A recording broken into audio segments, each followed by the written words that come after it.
ये सीट भी बेहद खास है, वीआईपी सीट भी इसे कह सकते हैं। राजगीर की ये सीट है।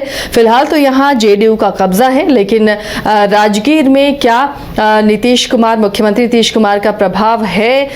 इस बार भी यहाँ जेडीयू की ही जीत होगी। समीकरण क्या कहते हैं, रिकॉर्ड्स क्या कहते हैं, क्योंकि ये जो इलाका है मुख्यमंत्री का गृह इलाका इसे कह सकते हैं। फिलहाल रंजन जी, अगर राजगीर को आप स्कैन करते हैं तो राजगीर का मिजाज कैसा रहा है, क्या नजर आता है?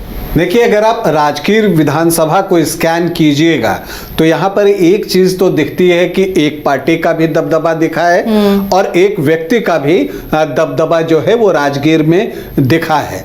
उस पर हम चर्चा करें उससे पहले राजगीर एक महत्वपूर्ण स्थल है, बिहार में पर्यटन स्थल है और यहाँ पर विकास के बहुत सारे काम जो है वो नीतीश कुमार ने किए हैं मुख्यमंत्री रहते। यहाँ पर इंटरनेशनल हॉकी स्टेडियम बना जहाँ पर women's Asian champions trophy hockey का आयोजन हुआ। इसके अलावा एशिया कप वहां पर हॉकी का होने जा रहा है।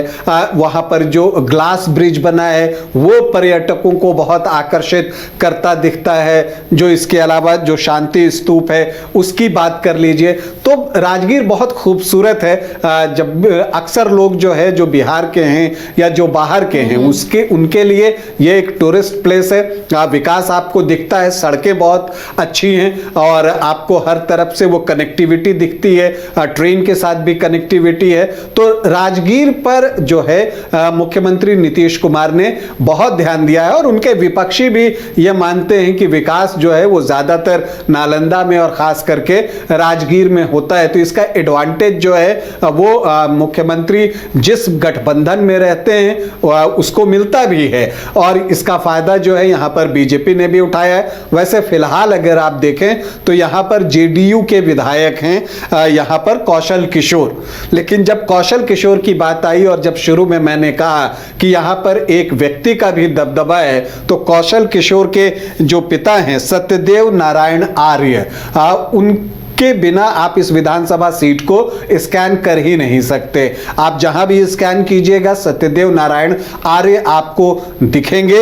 एक बार नहीं, दो बार नहीं, 8 बार जो है उन्होंने राजगीर विधानसभा सीट जो है वो जीती है और एक बार उनके बेटे ने जीत ली। तो कुल 17 चुनाव हुए हैं, उसमें से 9 बार जो है इसी परिवार के पास ये सीट रही है। सत्यदेव नारायण आर्य जो हैं वो आपको हरियाणा के भी राज्यपाल बने, बाद में त्रिपुरा के राज्यपाल बनाए गए। तो उनकी एक पकड़ जो है इस क्षेत्र में बहुत मजबूत है और 1977 में उन्होंने जो है वो यहां से चुनाव जीता था जनता पार्टी के टिकट पर। उसके बाद आप देखिएगा कि वो बीजेपी में शामिल हुए। 1980 में बीजेपी पहली बार चुनाव लड़ रही थी अपनी स्थापना के बाद और वो तब से जो है जीतते रहे। बीच में एक हार 1985 वाली है उनके नाम, लेकिन वो ज्यादातर जो है वो जीतते रहे टिल 2010 तक, मतलब 2010 तक। 2015 में उन्हें हार का सामना करना पड़ा और उसके बाद ही वो राज्यपाल जो है वो बनाए गए। अब अगर आप राजगीर विधानसभा को देखें तो ये भी दिखता है कि शुरू से ही जो हम कहते हैं कि राइट को ये सपोर्ट करता दिखा है। यहां से भारतीय जनसंघ जो है उसको भी 2 बार सफलता मिली है और इसके अलावा आप देखें तो बीजेपी ने 7 बार यहां से जीत का परचम लहराया है। तो जनसंघ और बीजेपी को आप जोड़ दें तो वो भी 9 बार आपको दिखेगा। तो अगर जो 17 विधायक यहां चुने गए उसमें से 9 विधायक बीजेपी के ही आपको मिलेंगे और इसके बाद 9 के बाद 2 जो विधायक हैं वो जेडीयू से निकलकर आए तो 9-2 11 आ जाता है। यहां पर बीच में लेफ्ट का भी एक प्रभाव यहां पर रहा है। 2 बार उसे सफलता भी मिली है और वो एक छाप उसने यहां पर छोड़ी थी। 2 बार जो है सीपीआई ने भी ये सीट जीती है 1972 और 1990 में। जनसंघ को 2 बार कामयाबी मिली। कांग्रेस सिर्फ 2 बार इस सीट को जीत पाई है। जनता पार्टी को 1 बार सफलता मिली है और छोटा नागपुर संथाल परगना जनता पार्टी जो है उसको भी 1 बार यहां पर कामयाबी मिली है। तो ये 17 बार का हिसाब किताब है। सबसे ज्यादा बार जीतने वाले व्यक्ति का नाम हमने आपको बता ही दिया, सत्यदेव नारायण आर्य सर्वाधिक 8 बार जो है राजगीर में चुनाव जीतने में सफल रहे हैं। अब अगर हम यहाँ के आखिरी 3 चुनावों की बात करें कि वहाँ क्या कुछ है और क्या कुछ हुआ, आंकड़े हमें क्या समझाने की कोशिश कर रहे हैं, तो 2010 की बात है। तब बीजेपी से सत्यदेव नारायण आर्य ही चुनाव लड़ रहे थे और उनके सामने कांग्रेस से मोनी देवी थी और एलजेपी से धनंजय कुमार थे यहां पर। तो ये यहां पर जो सत्यदेव नारायण आर्य हैं उनको आए 50,648 वोट, मतलब 49.75% वोट। और मोनी देवी जो कांग्रेस प्रत्याशी थी वो तीसरे स्थान पर चली गई, उनको सिर्फ 6,598 वोट, मतलब 6.5% के आसपास मत आए। लेकिन एलजेपी के धनंजय कुमार दूसरे स्थान पर रहे 23,697 वोट लाकर। तो यहां पर सत्यदेव नारायण आर्य को 26,951 वोटों की जीत जो है वो मिली। अब 2015 आता है, यहां पर महागठबंधन बन चुका, आरजेडी जेडीयू कांग्रेस एक साथ चुनाव लड़ रहे थे।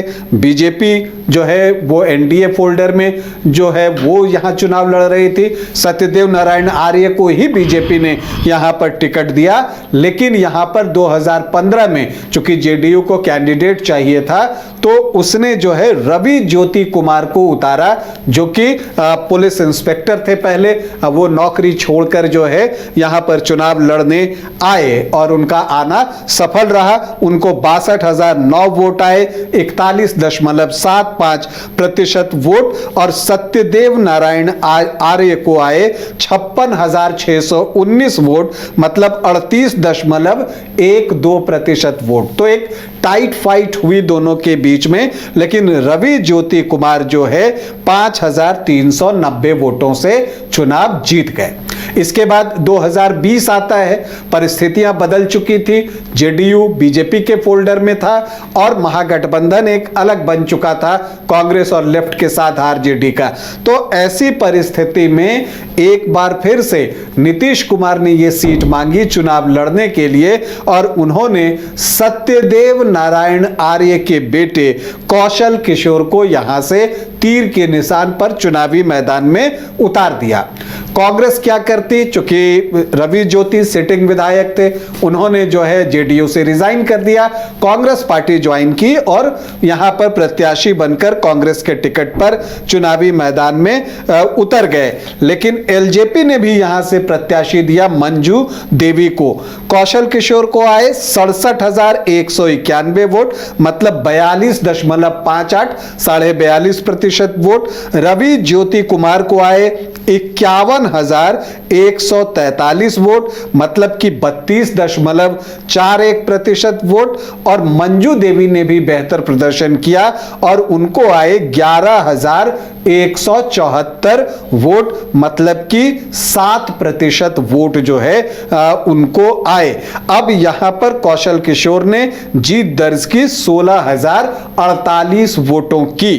तो अब जब इस बार जो है ये चुनाव यहां पर होगा तो ये भी एक वो सीट है जहां पर जेडीयू और एलजेपी के बीच जब सीट शेयरिंग होगी तो एक बातचीत होगी, क्योंकि अभी ही चिराग पासवान ने पिछले दिनों बहुजन भीम संकल्प संगम राजगीर में किया था, वहां भारी भीड़ भी उमड़ी थी।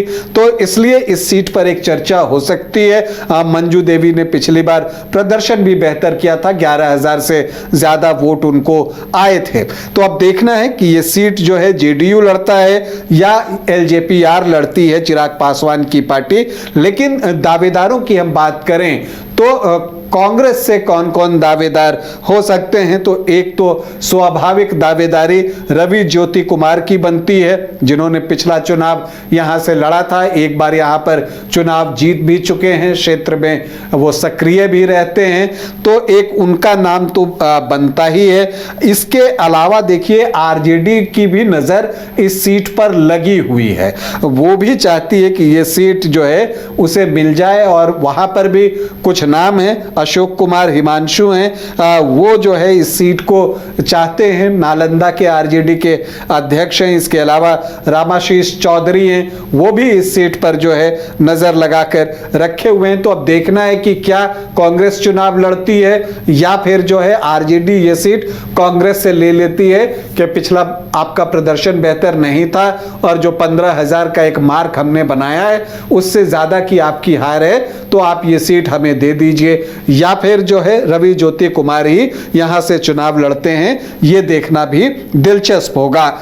अब अगर आप यहां पर जातीय समीकरण की बात करें तो यहां पर आपको दिखेगा कि यहां भी यादव वोटर्स की संख्या बहुत अच्छी है। 19 से 20% यादव वोटर्स हैं, लेकिन यहां पर मुस्लिम वोटर्स 6.5% के आसपास हैं। तो ये चंक 26 से 27% के आसपास का ही बनता है। अब अगर आप इधर देखें तो राजपूत, भूमिहार और ब्राह्मण को मिलाकर जो है लगभग 15% के आसपास जो है सामान्य जाति के वोट होते हैं। राजपूत जो हैं वो 7-8% है, उसी के आसपास भूमिहार भी हैं और ब्राह्मण भी जो हैं वो 1-1.5-1.25% के आसपास हैं। लेकिन यहां पर आप देखिएगा कि जो कुर्मी वोटर्स हैं उनकी संख्या अच्छी है और यही वजह है कि ये जेडीयू का गढ़ बना हुआ है। लगभग 12% वोट कुर्मी हैं और कुशवाहा भी 7.5 से 8% है। तो 19 से 20% का आंकड़ा ये भी पहुंच जाता है। तो यादव भी 19 से 20% और आप कुर्मी और कुशवाहा को जोड़ रहे हैं तो वो भी 19 से 20%, तो इक्वेट हो जाता है। फिर जहां पर आपको मुस्लिम वोटर्स 6.5% हैं तो आप यहां सामान्य जाति को 14-15% के आसपास देखती हैं। तो इसीलिए यहां पर जो है एक एडवांटेज जो है वो एनडीए को दिखता है। जब भी नीतीश कुमार जिस गठबंधन से जुड़ते हैं तो ये जो वोट उनके साथ जुड़ता है उसका असर चुनाव परिणाम पर दिखता है। और ये सीट आप मानकर चलिए कि मुझे लगता है कि जेडीयू इसे लेना चाहेगी क्योंकि उसकी विनिंग सीट है, जीती हुई सीट है, तो वो इसे छोड़ना नहीं चाहेगी। तो अगर एनडीए पूरी एकता के साथ चुनाव लड़ता है तो यहां का जो समीकरण होगा वो थोड़ा एनडीए के फेवर में होगा। और अगर एकता से आप लड़ते हैं तो चूंकि यहां पर जो एससी वोटर्स हैं वो भी 25.15% हैं, उनकी बड़ी संख्या है। एससी आरक्षित सीट है राजगीर, तो जब एससी आरक्षित सीट है तो ये एक वजह है कि यहां एससी वोटर्स की संख्या भी जो है वो बहुत अच्छी है। तो अब उसमें से देखिए, चूंकि सब तो एससी कैटेगरी के ही आपको कैंडिडेट होते हैं तो सबका अपना अपना हिस्सा निकलता है, लेकिन इसमें जो एससी वोटर्स हैं उसमें पासवान की संख्या अच्छी है, मांझी की संख्या अच्छी है, यहां पर पासी अच्छी संख्या में है। तो उसका असर भी जो है चुनाव परिणाम पर दिखेगा कि प्रत्याशी कौन बनता है। तो राजगीर में जो है फिर से एक दिलचस्प चुनाव होने की उम्मीद है, लेकिन कैंडिडेट कौन होते हैं उस पर बहुत कुछ राजगीर में निर्भर करेगा। तो चलिए, दिलचस्प चुनाव राजगीर में भी और मुकाबला बहुत ज़बरदस्त होने वाला है। इन मुकाबलों पर हमारी भी नज़र होगी, कैंडिडेट कौन होगा और उसके साथ कौन से समीकरण काम करेंगे, ये भी आपको हम बताते रहेंगे।